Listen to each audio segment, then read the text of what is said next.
வெளியில வந்த மக்களே பாத்ரூம் போலான்னு வந்தோம். எங்களோட திங்ஸ், எங்களோட மொபைல் எல்லாமே உள்ள கிடக்கு. நாங்க பாத்ரூம் பக்கம் வந்தவங்க எல்லாரையும் அடிச்சு இழுத்து முடிய புடிச்சு இழுத்து அராஜகம் பண்ணி எங்களை இன்னைக்கு அரெஸ்ட் பண்ணியிருக்காங்க. அனைவருக்கும் வணக்கம். தமிழ்நாட்டு மக்கள்கிட்ட இருக்கக்கூடிய ஒரு பெரிய பிரச்சனை என்ன அப்படின்னா, இன்னொருத்தவங்களுக்கு கஷ்டமா அது அவங்க கஷ்டம், அவங்க பார்த்துக்கிட்டோம் அப்படின்னு சொல்லிட்டு இவங்க அமைதியா நாம பத்திரமா இருக்கோம், நாம ஒதுங்கி போயிடுவோம் அப்படின்னு போயிடுவாங்க. மக்கள் மட்டும்தான் இப்படி போவாங்களா அப்படின்னா, தமிழ்நாட்டுல அரசு துறைகள்ல வேலை பார்க்கக்கூடியவங்களும் அப்படிதான் இருப்பாங்க.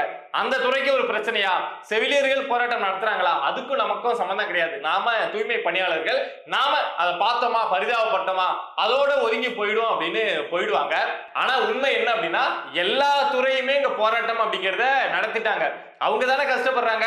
நமக்கு என்ன அப்படின்னு இருந்தவங்க நாளைக்கு அதே கஷ்டம் நமக்கு வரும், அதே அநியாயம் நமக்கு நடக்கும் அப்படின்னு யோசிக்காம இருந்தவங்க எல்லாருமே தமிழ்நாட்டு அரசுக்கு எதிராக போராட்டம் அப்படிங்கிறத நடத்திட்டாங்க. என்ன பிரச்சனை அப்படின்னா, எல்லாரும் தனித்தனியா போராட்டம் நடத்தினாங்க. இவங்க ஃபர்ஸ்ட் ஒரு 2 மாசம் நடத்துறாங்களா, அடுத்த ஒரு 2 மாசம் கழிச்சு இன்னொரு டிபார்ட்மெண்ட் நடக்கிறது அப்படின்னு சொல்லிட்டு போராட்டம் அப்படிங்கிறது தனித்தனியா பிரிஞ்சு பிரிஞ்சு நடந்ததுனால இந்த அரசு வந்து அந்த போராட்டங்களை ரொம்ப ஈஸியா ஹேண்டில் பண்ணிடுச்சு, ஈஸியா ஒடுக்குமுறை அப்படிங்கறத பண்ணிடுச்சு.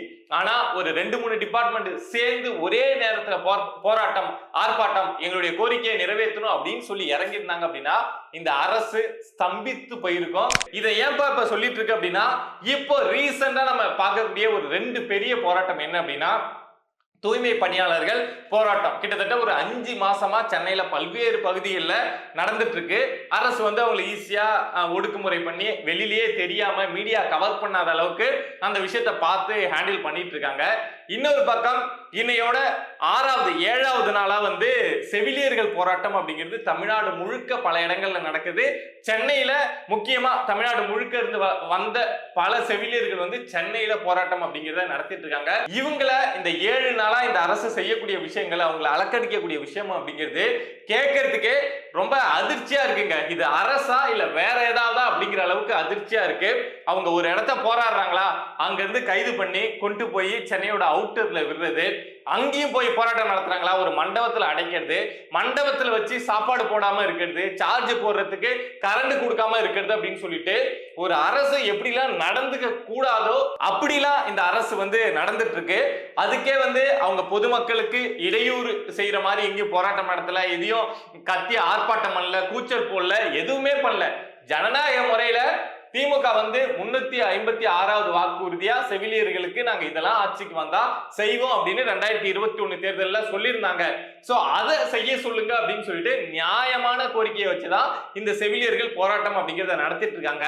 என்ன பண்றாங்க அப்படின்னா, ஒரு உச்சபட்சமா என்ன பண்றாங்க அப்படின்னா, சென்னையில போராட்டம் நடத்தக்கூடிய கிட்டத்தட்ட ஒரு 1500க்கும் மேற்பட்ட செவிலியர்கள் வந்து போராட்டம் அப்படிங்கிறத நடத்துறாங்க.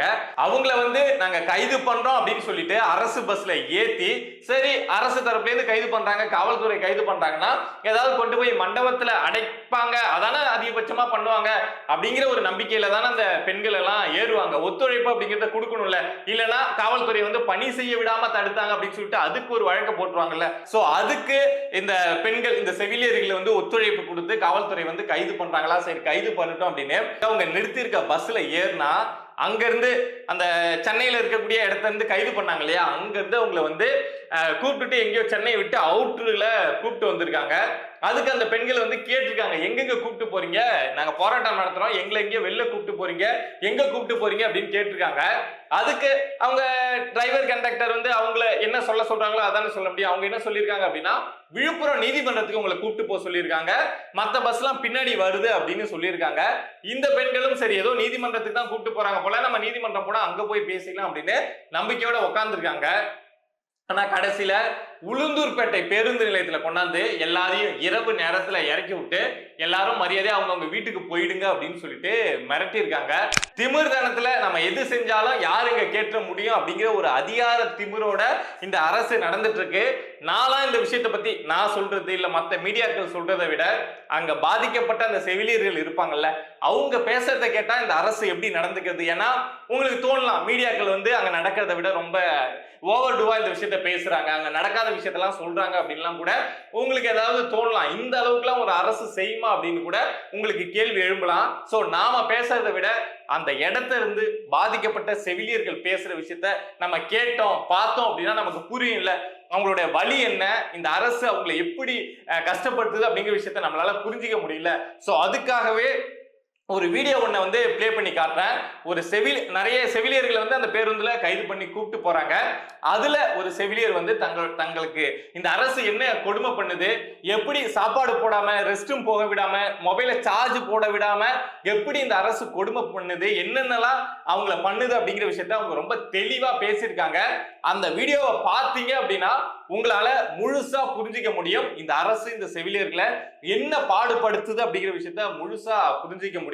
அதே மாதிரி இது வந்து செவிலியர்கள் பிரச்சனை அவங்க பார்த்துப்பாங்க அப்படின்னு யாரு நினைக்கிறோமோ, யாரு அது நான் உட்பட யாரு நினைச்சாலும் அது நம்மளுடைய முட்டாள்தனம்.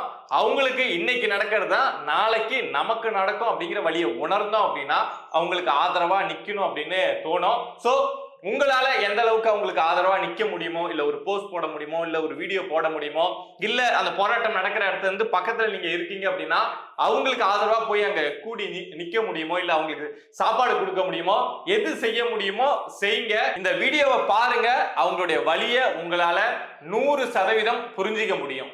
முதல் நாள் நாங்கெல்லாம் வந்து சிவானந்த சாலையில உண்ணாவிரதம் இருந்தப்ப எங்களை எல்லாரையும் இதே மாதிரி அராஜகமா அடிச்சு இழுத்து முடிய புடிச்சு இழுத்து எங்களை ஷூக்காரால மிதிச்சு அரெஸ்ட் பண்ணி வண்டியில ஏத்தி ஃபுல்லா சிட்டி ஃபுல்லா 3 மணி நேரம் சுத்த விட்டு எல்லாரையும் கொண்டு வந்து கிளாம்பாக்கம் பஸ் ஸ்டாண்ட்ல இறக்கி விட்டாங்க.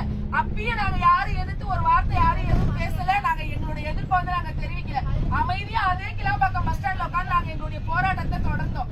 அந்த போராட்டத்தையும் விடிய கால 4 மணிக்கு பப்ளிக்லாம் எங்களை பாத்திரக்கூடாது, எங்களோட போராட்டம் வெளியில தெரிஞ்சிடக்கூடாதுன்னு அடக்குமுறையோட உச்சபட்சமா 4 மணிக்கு எங்க எல்லாரையும் திருப்பி அரெஸ்ட் பண்ணாங்க. நாங்க அந்த கைதுக்கு ஒத்துழைப்பு கொடுத்து 2 பேரா நாங்களா போய் வேன்ல ஏறி கூட உட்பட நாங்க வந்தோம். எங்களை கொண்டு போய் ஊர பக்கத்துல ஒரு மகால்ல அடைச்சாங்க.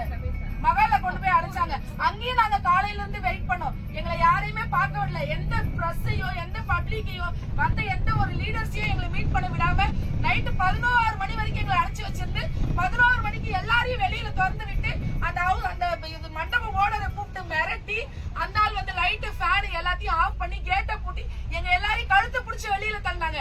நாங்க எல்லாரும் நைட்டு 12 மணி வரைக்கும் அந்த வெளியிலே உட்கார்ந்து இருந்தோம். எங்க போறதுன்னு தெரியாம இவங்கதான் இந்த நாட்டுல இருந்து பாதுகாப்பு கொடுக்குறாங்க பெண்களுக்கு.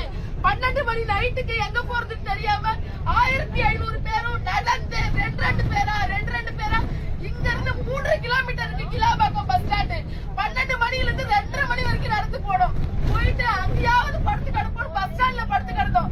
அங்கேயே எங்களை தூங்க விடாம 3 மணிக்கு விசில அடிச்சு எங்களை கிளப்பி அரெஸ்ட் பண்ணிடுவாங்களோன்னு பயந்து திருப்பி நாங்க வந்து எங்க ஹாஸ்பிட்டல்ல தான் எங்களுக்கு ஒரு பாதுகாப்பா இருக்கும்னு நினைச்சு வந்து குடுவாஞ்சேரியில இருக்கக்கூடிய நந்திவரம் UPSCல நாங்கெல்லாம் அடைக்கலமா இருந்தோம்.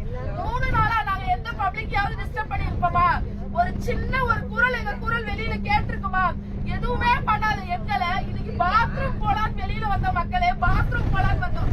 எங்களோட திங்ஸ் எங்களோட மொபைல் எல்லாமே உள்ள கிடக்கு.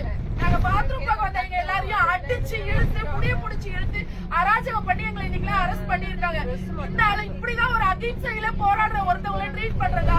நாங்கெல்லாம் உங்களோட பிள்ளைங்க இல்லையா, உங்களோட அக்கா தங்கச்சி இல்லையா? நீங்க எல்லாம் ஹாஸ்பிட்டலுக்கு வரும்போது நாங்க உங்களை பார்க்கலையா?